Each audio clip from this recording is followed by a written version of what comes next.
Seja bem-vindo, seja bem-vinda ao CDF Concurso. Sou o professor Rodolfo Menezes, das disciplinas de Direito Penal, Legislação Penal Especial e Processo Penal. Neste vídeo você verá 3 questões para o simulado da PCPR. Ao final, não esqueça de dar nosso joinha e se inscrever no nosso canal no YouTube. Então vamos iniciar com a leitura da primeira questão. Olhe na tela. Então nós temos, dentre os crimes tipificados na Lei 10.826, é correto afirmar. Então trata-se do Estatuto do Desarmamento. Então, letra A, o crime de posse e porte ilegal de arma de uso permitido tem penas iguais. Letra B, em regra é permitido o porte de arma a todos os brasileiros natos. Letra C, a omissão de cautela é um crime de omissão própria, caracterizado pela negligência da guarda de armamento, permitindo que menor de 18 anos se apodere de arma de fogo. Letra D, os guardas municipais das cidades brasileiras têm o porte de arma garantido, mesmo fora do serviço. Então vamos olhar, a primeira diz, o crime de posse e porte ilegal de arma de uso permitido tem penas iguais. Isso não é verdade, então essa alternativa está errada, porque sabemos que o crime de posse de uso permitido está previsto no artigo 12, e o crime de porte de arma de uso permitido está no artigo 14. Então, diferente da arma de uso restrito, que estão todos no artigo 16, a arma de uso permitido foi dividida a conduta entre posse e porte, sendo que o crime de posse de arma de fogo de uso permitido tem uma pena menor, tem uma pena menos grave, do que o crime de porte de arma de fogo de uso permitido. Então, essa alternativa está errada, então basta olhar o artigo 12 e 14 da Lei do Estatuto do Desarmamento. Ok? Então, vamos para a letra B, olhe na tela. Em regra, é permitido o porte de arma a todos os brasileiros natos. Então, essa assertiva também está errada, porque ela esquece de observar o artigo 6º. Então, ao contrário do que é propagado aí, que diz que o porte de arma de fogo está liberado para todos, não é essa a regra. O artigo 6º, ele diz que o porte de arma de fogo é proibido, salvo, e aí ele dá quais são as opções que a pessoa pode ter, quais são os requisitos para que a pessoa possa ter o posse e o porte autorizado de arma de fogo. Então, vamos olhar lá no artigo 6º, olha na tela, diz assim, é proibido o porte de arma de fogo em todo o território nacional. Então, essa é a regra, salvo para os casos previstos em legislação própria e aí ele traz alguns requisitos, alguns cargos, algumas funções exercidas que permitem esse posse e porte de arma de fogo, como, por exemplo, o integrante da Polícia Militar, o integrante da Polícia Civil. Então, vamos continuar para a próxima assertiva. Olha na tela. Nós temos a omissão de cautela é um crime de omissão própria, caracterizado pela negligência da guarda de armamento, permitindo que menores de 18 anos se apodere de arma de fogo. Então, veja bem, o crime de omissão de cautela está previsto no artigo 13 da lei. Ele é um crime próprio. Por que próprio? Que ele só pode ser cometido por aquele que tem o porte ou posse de arma de fogo regularmente. Então, a pessoa que tem o porte e o posse autorizado são as pessoas que podem ser sujeito ativo, que podem cometer esse crime. É um crime omissivo próprio, ou seja, a conduta é uma omissão, então é uma conduta omissiva. Então, olhe na tela, o crime de omissão é um crime omissivo próprio, caracterizado pela negligência na observação das cautelas necessárias da guarda de arma de fogo. E ele diz ali também, no artigo 13, tem também, o legislador ele optou por colocar o quê? Na elementar do tipo, pessoas inimputáveis. Então, nós vamos ver o tipo como está descrito, mas ele colocou pessoas inimputáveis. Então, não é qualquer pessoa, a omissão de cautela não estará caracterizada se qualquer pessoa pegar o armamento. Ela estará caracterizada se um inimputável pegar o armamento. Então, isso faz parte da elementar do crime, que é um crime que, como eu já disse anteriormente, é um crime de negligência. Então, a negligência na guarda da arma de fogo. Então, vamos olhar na tela. O artigo 3 diz o seguinte, deixar de observar as cautelas necessárias para impedir que menor de 18 anos ou pessoa portadora de deficiência mental se apodere de arma de fogo que esteja sob sua posse ou que seja de sua propriedade. Então, verifique que não são todos inimputáveis. Apenas os que estão como elementar do tipo são inimputáveis. Então, veja bem essa diferença. Então, o que vale? Vale você olhar a elementar e prestar atenção que a omissão estará caracterizada se essas pessoas tiverem acesso à arma. Tá bom? Então, se um adulto, por exemplo, tiver acesso à arma, não estará caracterizado no artigo 3. Ok? E no parágrafo único tem uma forma equiparada. Então, olhe na tela.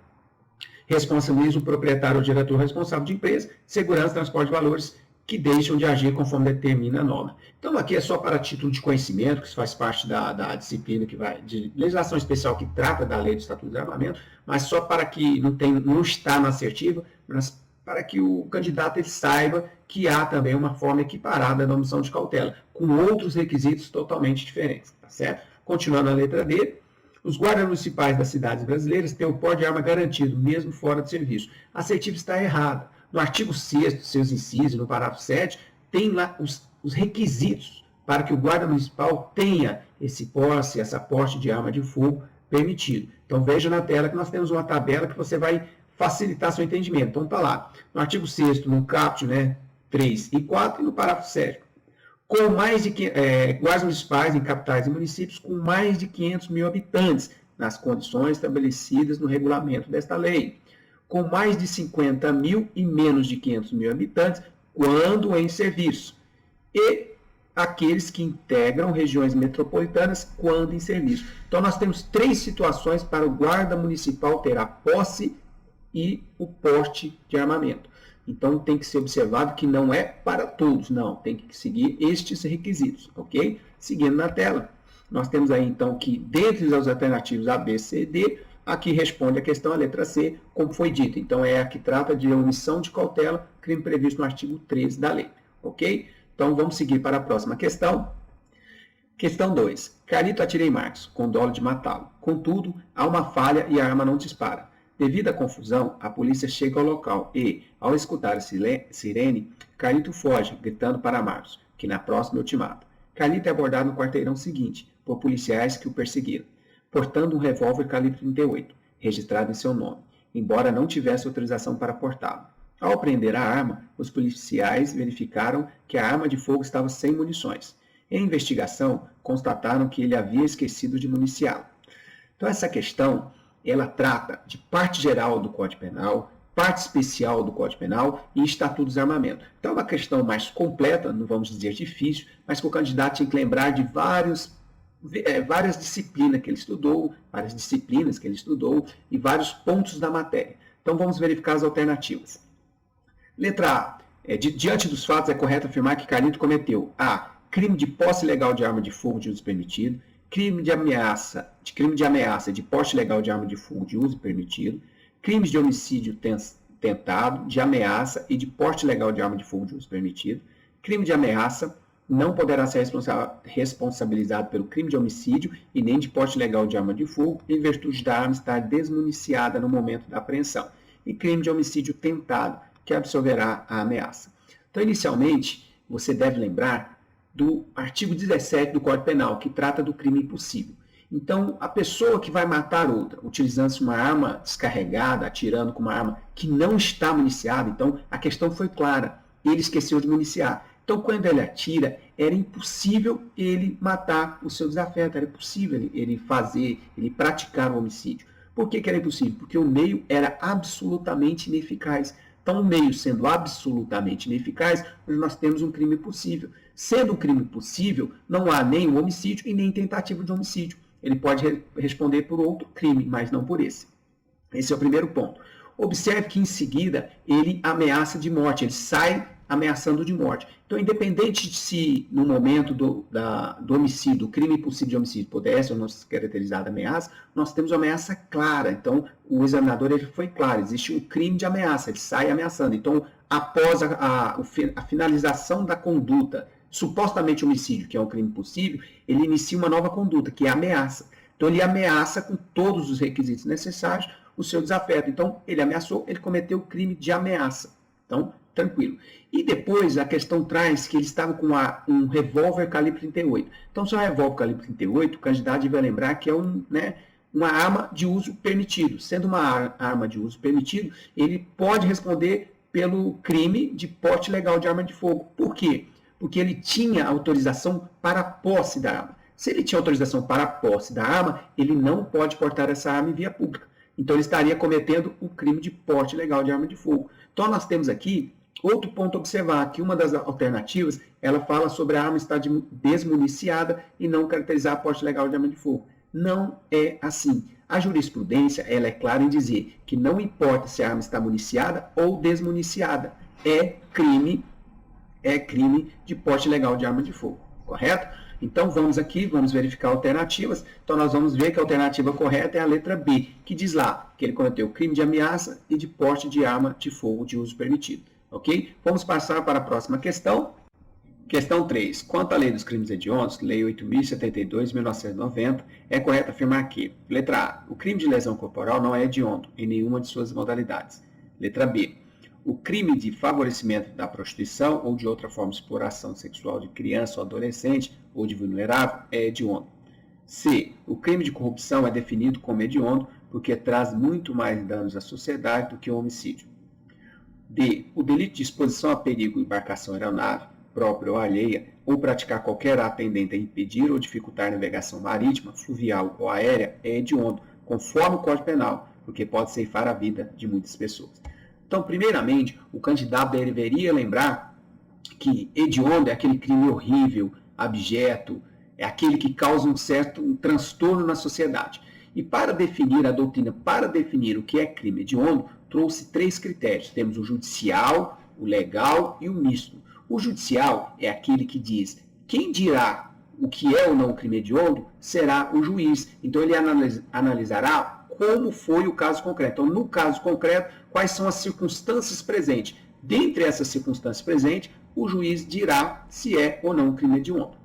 O critério legal diz que o legislador vai definir em lei o que é o crime hediondo, com o rol taxativo. Então, aquilo que está na lei é crime hediondo, aquilo que não está na lei não é crime hediondo. E o critério misto diz que o legislador ele trará uma interpretação analógica. Ele vai trazer uma fórmula casuística, que nós dizemos, e depois uma fórmula genérica. Ou seja, ele trará alguns exemplos, mas não excluirá a possibilidade dessa interpretação do juiz para agregar outras condutas semelhantes dentro do que seria o crime hediondo. Então, esses são os 3 critérios. O Brasil, vocês podem observar na tela, ele adotou crimes adotou o critério legal, trazendo a Lei 8.072. Então, qual é o Brasil? Ele adotou qual critério? O critério legal, e para isso o Congresso Nacional editou a Lei 8.072/90, no qual a questão pede que o candidato ele conheça o artigo 1º da lei, que é aquele que define os crimes hediondos. Então, no artigo 1º, ele vai definir os crimes hediondos, lembrando que esta lei, além dos crimes hediondos, ela trata também de algumas análises jurídicas que devem ser feitas, alguns institutos que devem ser aplicados aos crimes hediondos e aos crimes equiparados, que são a tortura, o terrorismo e o tráfico ilícito de entorpecentes e drogas afins. Então, nós temos que só lembrar isso. Então, para isso, vamos olhar cada alternativa. Então, a letra A diz, o crime de lesão corporal não é hediondo em nenhuma de suas modalidades. Então, isso, houve uma alteração legislativa, foi incluído no artigo 1º, o inciso 1A. E nesse inciso A, há modalidades de lesão corporal que fazem parte do rol taxativo dos crimes hediondos. Então, vamos olhar na tela. Lesão corporal dolosa de natureza gravíssima ou seguida de morte, quando praticados contra a autoridade ou agente descrito 142, 144. Então, aqui o tipo penal, ele está falando dos agentes de segurança pública, tá certo? E das Forças Armadas. Então, neste caso, nós teremos uma modalidade de lesão corporal, que é crime hediondo, tá certo? Então, nós vamos seguir aí, podemos ler o restante do artigo 1º, inciso 1A, que diz, integrante do sistema prisional da Força Nacional de Segurança Pública, no exercício da função ou em decorrência dela, ou contra seu cônjuge, companheiro, parente consanguíneo, até 3º grau, em razão dessa condição. Então, vamos lembrar, essa lesão corporal gravíssima ou seguida de morte de um integrante da segurança pública, dos agentes penitenciários, da Força Nacional, que na verdade a Força Nacional é composta por policiais, ainda, está sendo dessa forma. Então, nós vamos verificar que tem que estar relacionado com a função que ele desempenha. Da mesma forma, os parentes citados na lei, tem que ser o crime contra eles praticado em razão da função. Então, o que se está protegendo não são as pessoas, são as funções que elas desempenham, tá certo? Então, consta no rol taxativo da Lei 8.072. Então, a alternativa está errada. Vamos seguir. B. O crime de favorecimento da prostituição ou de outra forma de exploração sexual de criança ou adolescente ou de vulnerável é hediondo. Então, nós vamos observar que no artigo 1º, inciso 8, existe exatamente este crime como sendo hediondo. Tá certo? Então, assim, não basta nós considerarmos que ele é horrível. Ele tem que estar no rol taxativo. Então vamos olhar na tela, artigo 1º, inciso 8 diz: favorecimento da prostituição ou de outra forma de exploração sexual de criança, adolescente ou de vulnerável. Está lá no artigo 18, 18b, caput, parágrafo 1º e parágrafo 2º. Então ele engloba todas as formas desse artigo 18, dessa forma de exploração sexual. Então está tranquilo, está dentro da lei, é uma das hipóteses taxativas dentro do rol da 8.072. Então, continuando, letra C, o crime de corrupção é definido como hediondo, porque traz muito mais danos à sociedade do que o homicídio. Então, veja bem, aqui ele traz aquele critério que nós, de análise, né? Saber ou se não é mais danoso à sociedade, se é mais horrível. Então, a corrupção, que ela é horrível, que ela traz muitos danos à sociedade, nós concordamos. Mas o Congresso Nacional, ao legislar, não considerou esta conduta como hedionda. Então, ele considerou outras, mas esta ele não considerou. Uma lesão corporal, ele incluiu, mas ele não incluiu corrupção. Então, a corrupção, por mais horrível que seja, ela não está no rol taxativo. Então, ela não é um crime hediondo no critério legal adotado pelo Brasil. Vamos continuar? Letra D. O delito de exposição a perigo de embarcação, aeronave própria ou alheia, ou praticar qualquer atendente a impedir ou dificultar a navegação marítima, fluvial, aérea e hedionda, conforme o Código Penal. Então, aqui nós já vemos a primeira indicação que essa alternativa está errada. Ele fala, previsto no Código Penal. Em nenhum momento ele fala da lei. Então, ele já está indicando para o candidato que essa não seria a alternativa. Não quer dizer que isso impede que um crime que esteja... Não é isso. É que ele simplesmente dá uma indicação. Isso aqui é como fazer a prova. Ele dá uma indicação que aquela não seria a alternativa. Lembrando que esse crime está previsto no artigo 261 do Código Penal. É uma conduta delitiva, mas não está no rol taxativo da Lei 8.072. Dessa forma, não é crime hediondo. Ok? Então, seguindo aqui, nós vamos ver que a alternativa que respondia à questão é a letra B, de bola, responderia a questão 3, e assim nós fechamos o nosso simulado. E não esqueça de curtir nosso vídeo e se inscrever no canal. Então, até o próximo vídeo. Um forte abraço.